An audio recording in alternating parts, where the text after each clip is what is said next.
Thank you very much, my fellow Americans.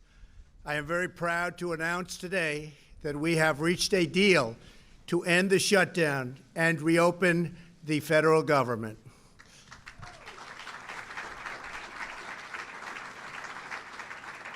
As everyone knows, I have a very powerful alternative, but I didn't want to use it at this time. Hopefully it will be unnecessary. I want to thank all of the incredible federal workers and their amazing families who have shown such extraordinary devotion in the face of this recent hardship. You are fantastic people. You are incredible patriots. Many of you have suffered far greater than anyone but your families would know or understand. And not only did you not complain, but in many cases you encouraged me to keep going because you care so much about our country and about its border security. Again, I thank you. All Americans, I thank you. You are very, very special people. I am so proud that you are citizens of our country. When I say make America great again, it could never be done without you. Great people. In a short while, I will sign a bill to open our government for 3 weeks until February 15th. I will make sure that all employees receive their back pay very quickly or as soon as possible. It'll happen fast. I am asking Senate Majority Leader Mitch McConnell to put this proposal on the floor immediately. After 36 days of spirited debate and dialogue, I have seen and heard from enough Democrats and Republicans that they are willing to put partisanship aside, I think, and put the security of the American people first. I do believe they're going to do that. They have said they are for complete border security, and they have finally and fully acknowledged that having barriers, fencing, or walls, or whatever you want to call it, will be an important part of the solution. A bipartisan conference committee of House and Senate lawmakers and leaders will immediately begin reviewing the requests of our Homeland Security experts, and experts they are, and also law enforcement professionals who have worked with us so closely. We want to thank Border Patrol, ICE, and all law enforcement. Been incredible.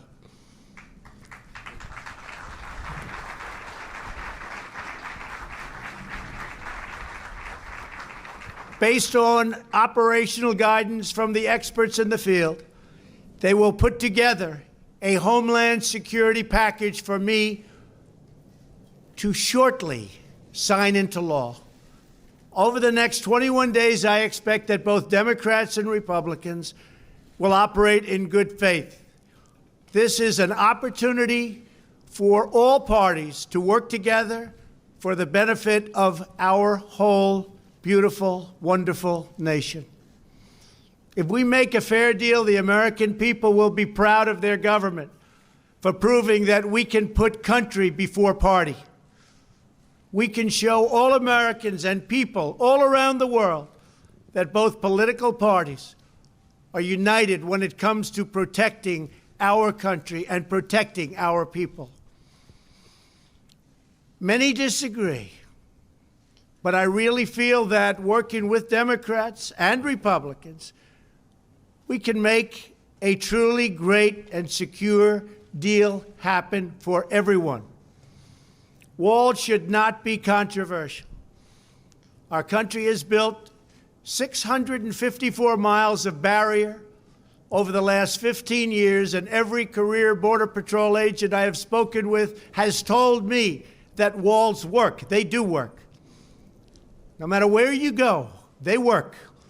Israel built a wall, 99.9% successful. Won't be any different for us. They keep criminals out.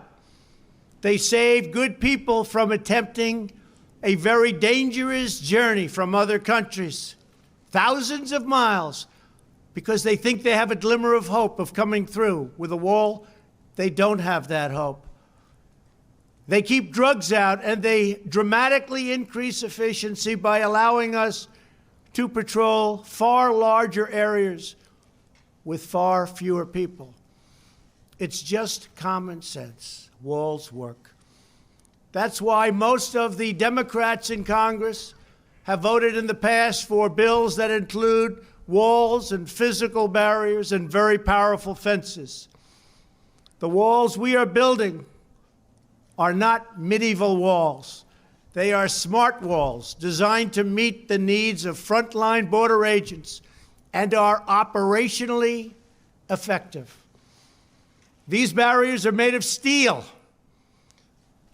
have see-through visibility, which is very important, and are equipped with sensors, monitors, and cutting-edge technology, including state-of-the-art drones. We do not need 2,000 miles of concrete wall from sea to shiny sea. We never did. We never proposed that. We never wanted that, because we have barriers at the border where natural structures are as good as anything that we can build. They're already there. They've been there for millions of years. Our proposed structures will be in predetermined high-risk locations that have been specifically identified by the Border Patrol to stop illicit flows of people and drugs. No border security plan can ever work without a physical barrier. Just doesn't happen. At the same time, we need to increase drug detection technology and manpower to modernize our ports of entry, which are obsolete. The equipment's obsolete. They're old. They're tired. This is something we have all come to agree on and will allow for quicker and safer commerce. These critical investments will improve and facilitate legal trade and travel through our lawful ports of entry. Our plan also includes desperately needed humanitarian assistance for those being exploited and abused by coyotes, smugglers, and the dangerous journey north. The requests we have put before Congress are vital to ending the humanitarian and security crisis on our southern border. Absolutely vital. Will not work without it. This crisis threatens the safety of our country and thousands of American lives. Criminal cartels, narco-terrorists, transnational gangs like MS-13, and human traffickers are brazenly violating U.S. laws and terrorizing innocent communities. Human traffickers. The victims are women and children. Maybe to a lesser extent, believe it or not, children. Women are tied up, they're bound, duct tape put around their faces, around their mouths. In many cases, they can't even breathe. They're put in the backs of cars or vans or trucks. They don't go through your port of entry. They make a right turn going very quickly. They go into the desert areas or whatever areas you can look at. And as soon as there's no protection, they make a left or a right into the United States of America. There's nobody to catch them. There's nobody to find them. They can't come through the port, because if they come through the port, people will see 4 women sitting in a van with tape around their face and around their mouth. Can't have that. And that problem, because of the internet, is the biggest problem. It's never been like this before that you can imagine. It's at the worst level, human trafficking, in the history of the world. This is not a United States problem. This is a world problem. But they come through areas where they have no protection, where they have no steel barriers where they have no walls. And we can stop almost 100% of that. The profits reaped by these murderous organizations are used to fund their malign and destabilizing conduct throughout this hemisphere.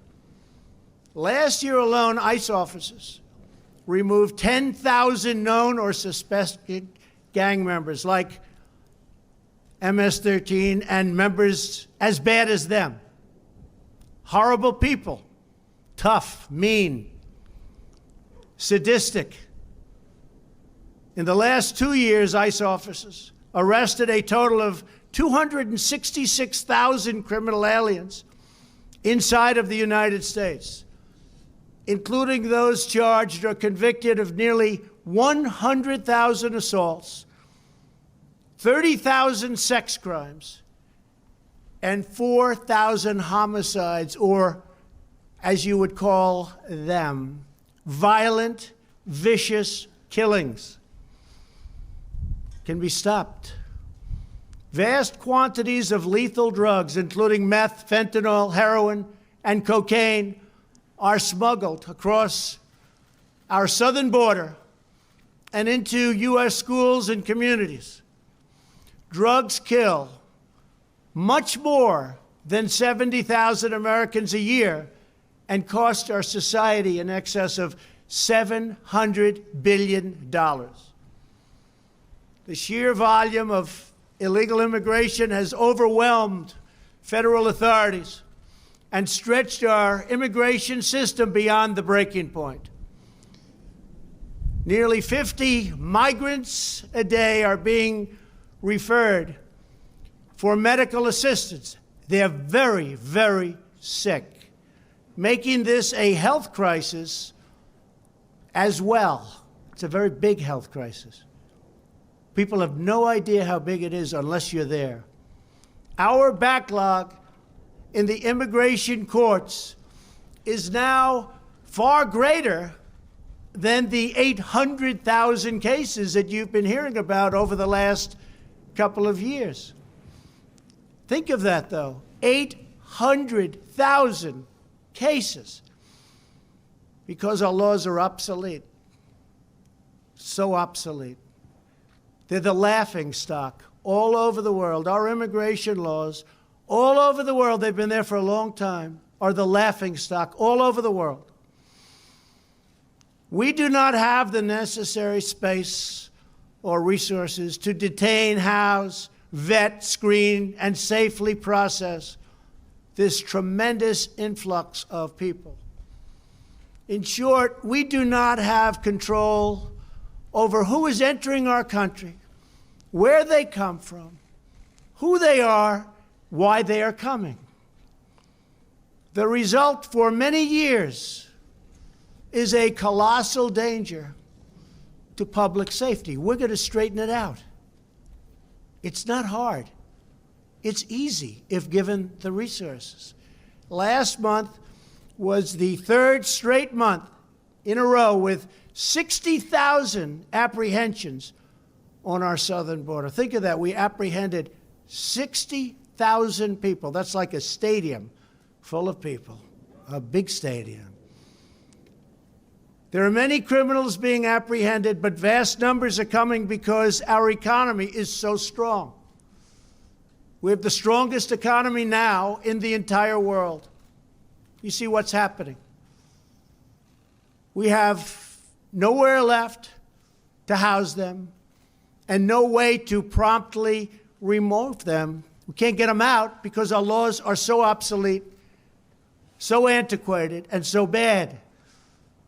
Without new resources from Congress, we will be forced to release these people into communities, something we don't want to do, called catch and release.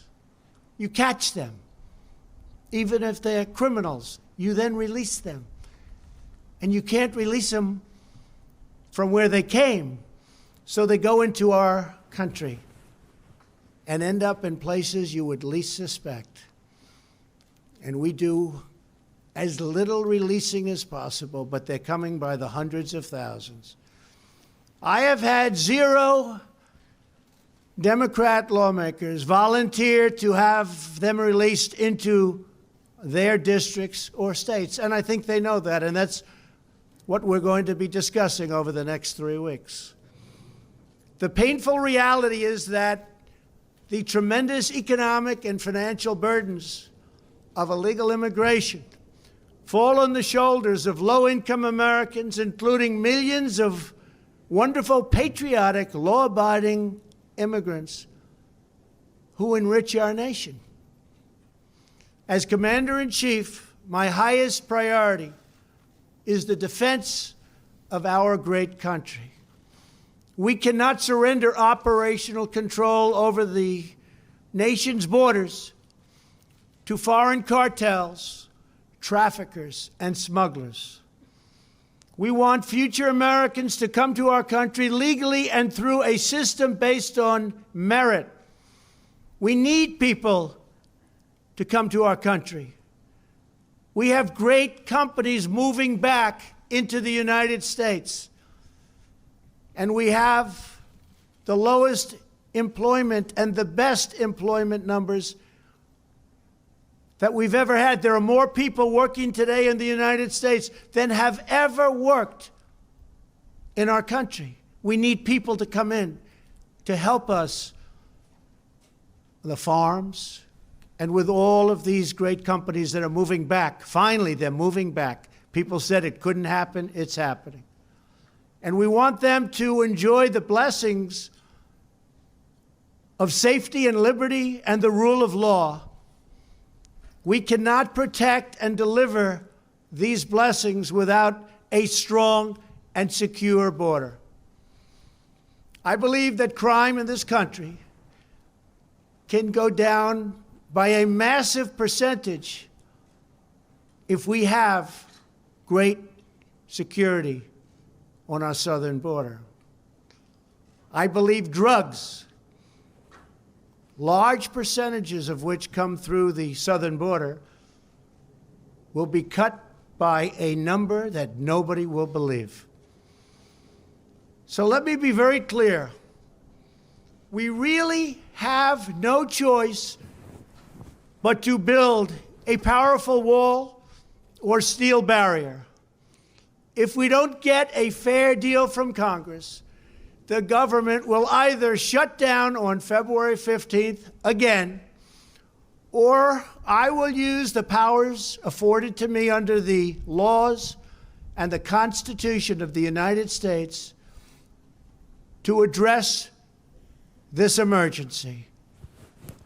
We will have great security. And I want to thank you all very much. Thank you very much.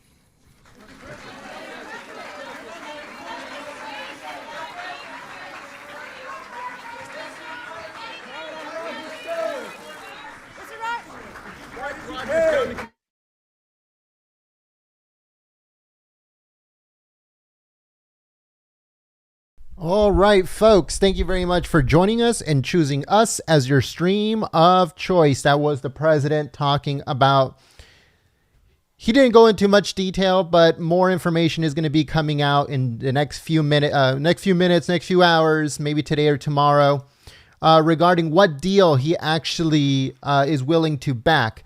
But he said that if nothing happens by the 15th of February, like you heard, that he is willing to declare a state of emergency, national emergency, and fund the wall that way. But they already have measures in place to be able to counter in case the Democrats sue on the 9th Circuit, the 4th Circuit of New York, and stuff like that. So stay tuned for that, folks. As of right now, we're going to see what's going on with the Senate. What's their agenda? What does it look like? What's their schedule? And if there's any important live streams coming up, then we'll be streaming later on today from the Senate floor.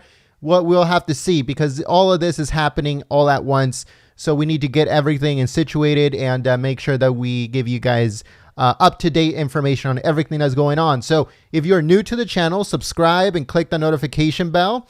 If you'd like to get notified directly by us, all you have to do is send me a text message with the word America First to 555-888, as you guys see it on your screen. And then that way I send you a text message telling you, you know what, there's a live stream coming up. The president's about to speak just like this. Or there's a very important, vote on the Senate floor. Anything like that, all of our coverage will be sent to you directly by us here at Golden State Times instead of YouTube. So that way you don't have to rely on YouTube for information that's coming out. So subscribe to the channel, click the notification bell. Hopefully YouTube notifies you, and also text message me America First to 555-888. And make sure to also please check out our website, goldenstatetimes.com. Thank you so much, everyone, and I'll see you soon.